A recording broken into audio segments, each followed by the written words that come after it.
ఇదేదో ఆషామాషిగా ఇచ్చింది కాదు, కావాలని ఇప్పుడు ఆరోపణలు చేస్తున్నారు అధ్యక్ష. ఏదో కూనా రవి గారు చైర్మన్ ఆఫ్ సమ్ అథారిటీయో, లేదంటే ఎంపీ భరత్ గారు ఆనరీ చైర్మన్ ఆఫ్ సమ్ అథారిటీనో, లేదంటే ఆంధ్ర క్రికెట్ అసోసియేషన్లో ఒక ఎంపీ గారు సెక్రటరీ అనో, వాళ్ళు ఏదో సర్టిఫికేట్లు ఇచ్చేశారు దానికి వీళ్ళు ఓకే అన్నారంటే ఆధారాలు తీసుకురండి, ప్రూవ్ ఇట్. ఎక్కడ ఆధారాలు లేవు. చాలా పారదర్శకంగా శాప్ ఆధారంలో పకడ్బందీగా సర్టిఫికేట్ వెరిఫికేషన్ మేము చేశాం. కానీ మొత్తం ప్రక్రియ పూర్తయి ట్రైనింగ్ అయిన సుమారుగా సంవత్సరం తర్వాత ఇప్పుడు వచ్చి శాప్లో ఏదో జరిగిపోయిందని ఆరోపణలు చేస్తాం. చాలా చాలా బాధాకరం అధ్యక్ష. సో శాప్ ఆధ్వర్యంలో కూడా ఈ స్పోర్ట్స్ డిఎస్సి కోట కూడా పక్కడబందీగా మేము నిర్వహిస్తాం జరిగింది అధ్యక్ష. ఇక్కడ గౌరవ సభ్యులు కొన్ని విషయాలు చెప్పాలనుకుంటున్నాను అధ్యక్ష. ఎందుకంటే ఆరోపణలు వచ్చినప్పుడు గౌరవ సభ్యులకి ఒక మంత్రిగా నేను సమాధానం చెప్పాలి. ఇట్ ఈస్ మై రెస్పాన్సిబిలిటీ అధ్యక్ష. ఇది గౌరవ సభ్యులకి, సభ్యుల ద్వారా ఆంధ్ర రాష్ట్ర ప్రజలకి నేను సమాధానం చెప్తున్నాను అధ్యక్ష.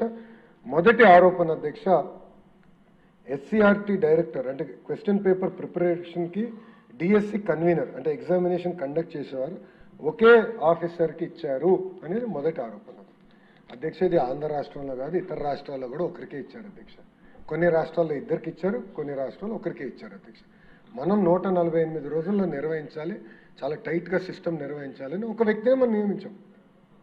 అది ఎక్కడ చట్టంలో ఉల్లంఘన కాదు, ఎక్కడ చట్టంలో రాయలేదు ఇద్దరు ఉండాలి అని ఎక్కడ చెప్పలేదు అధ్యక్ష. So there is no rule book for to that order. And court కూడా ఈ విషయంలో ఎక్కడ జోక్యం చేసుకోలేదు అధ్యక్ష. ఎందుకంటే 148 రోజుల్లో మనం డిఎస్సి పూర్తి చేయాలి లక్ష్యం పెట్టుకున్నాం, దానివల్ల ఇది చేసాం అధ్యక్ష. అంతేకాకుండా అధ్యక్ష మీరు చూస్తే హెడ్ ఒక వ్యక్తి అయ్యారు, కానీ కింద 50 మంది పనిచేశారు అధ్యక్ష. ఈ ప్రక్రియలో డిఫరెంట్ పీపుల్కి డిఫరెంట్ రెస్పాన్సిబిలిటీస్ ఇచ్చారు. వాళ్ళు వెళ్ళి అహర్నిశలు కష్టపడి తీసుకొచ్చి పూర్తి చేశారు అధ్యక్ష ఈ ప్రక్రియ. సో అది మొదటి ఆరోపణ అధ్యక్ష. రెండో ఆరోపణ అధ్యక్ష, ప్రత్యేకంగా చూస్తే ఒక్క ఉద్యోగస్తుడు ఎవరైతే అవుట్సోర్సింగ్ ఎంప్లాయీ ఉన్నాడో అతను క్వశ్చన్ పేపర్ ప్రిపరేషన్లో ఉన్నాడు, అతను ఫస్ట్ ర్యాంక్ వచ్చింది అని వాళ్ళు ఆరోపణ చేశారు అధ్యక్ష. అంతేకాకుండా అతను లాగిన్ బ్లాక్ చేశారు అని వాళ్ళు చెప్పారు అధ్యక్ష. ఇక్కడ చాలా స్పష్టంగా చెప్తున్నా, క్వశ్చన్ పేపర్ సెట్టింగ్లో ఆ వ్యక్తికి ఎలాంటి ప్రమేయం లేదు. డైరెక్ట్ ఎస్సీఆర్టీ గవర్నమెంట్ ఎంప్లాయీసే క్వశ్చన్ పేపర్ సెట్ చేస్తాం జరిగింది, నంబర్ 1. నంబర్ 2, అతనికి కాల్ లెటర్ వెళ్ళింది, అతను సర్టిఫికేట్ వెరిఫికేషన్కి అతను రాలేదు. సర్టిఫికేట్ వెరిఫికేషన్ రాకపోతే ఆటోమేటిక్లీ యూఆర్ డిస్క్వాలిఫైడ్.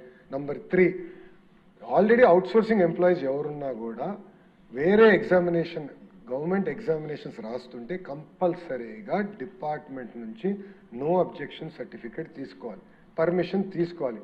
ఈ వ్యక్తి ఆ పర్మిషన్ తీసుకోలేదు, there for his logins were removed. అంతే తప్ప ఏదో జరిగిపోయింది, ఏదో పేపర్ లీక్ అయిందంటే 42,000 ప్రశ్నలు ర్యాండమైజ్డ్ పిల్లలకి వెళ్తాయి. ఒక్కొక్కరికి డిఫరెంట్ పేపర్ వెళ్తుంది, డిఫరెంట్ ఆర్డర్లో క్వశ్చన్స్ వస్తాయి.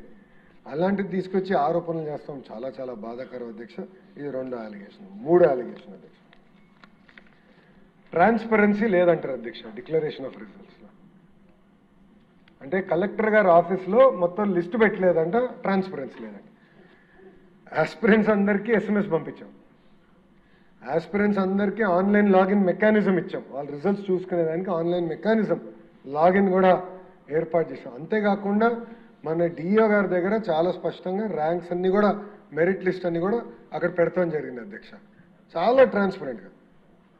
అంటే ఇదేంటంటే గొడ్డలి పార్టీ అధ్యక్షుడు ఫోన్ వాడాడు కనుక సమాజంలో ఎవడు ఫోన్ వాడరు అనుకుంటారు ఆ పార్టీ, అలా ఉంది పరిస్థితి అధ్యక్ష.